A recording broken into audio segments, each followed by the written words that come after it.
So we're at Life in the Word Christian Center another year.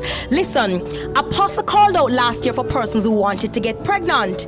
And we have a manifestation here. I want her to tell her story. Good afternoon, how are you? I'm fine, thanks. Please introduce yourself to our viewers. My name is Keisha Turnbull. I attend Life in the Word Christian Center in Bucharest. All right, so Keisha, tell us what happened last year and what is the manifestation this year?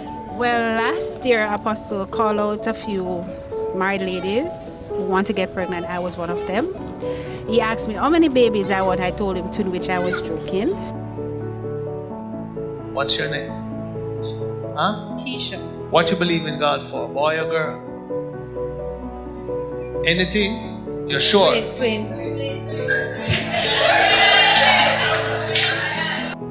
Hallelujah. Come in.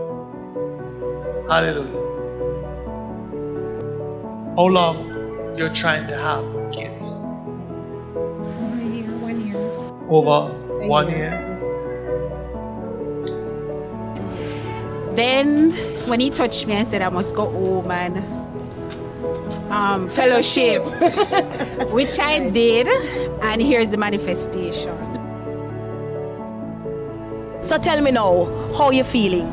Well, I always believe God, but this one took me by surprise because one year he told me liquor fit, and I was like, no. Then when I went away, I said, all right, since he said liquor fit, I'm going to shop for baby clothes. And then when I came down here, he said, go home and fellowship. And I said, okay, well, God. Well, I believe God, and I know God is real, and I know that his testimony are sure, and here I am today. Bless God, manifestation of the word of God. So thank you very much, Keisha. So we know we're going to see other manifestations coming, right? Bless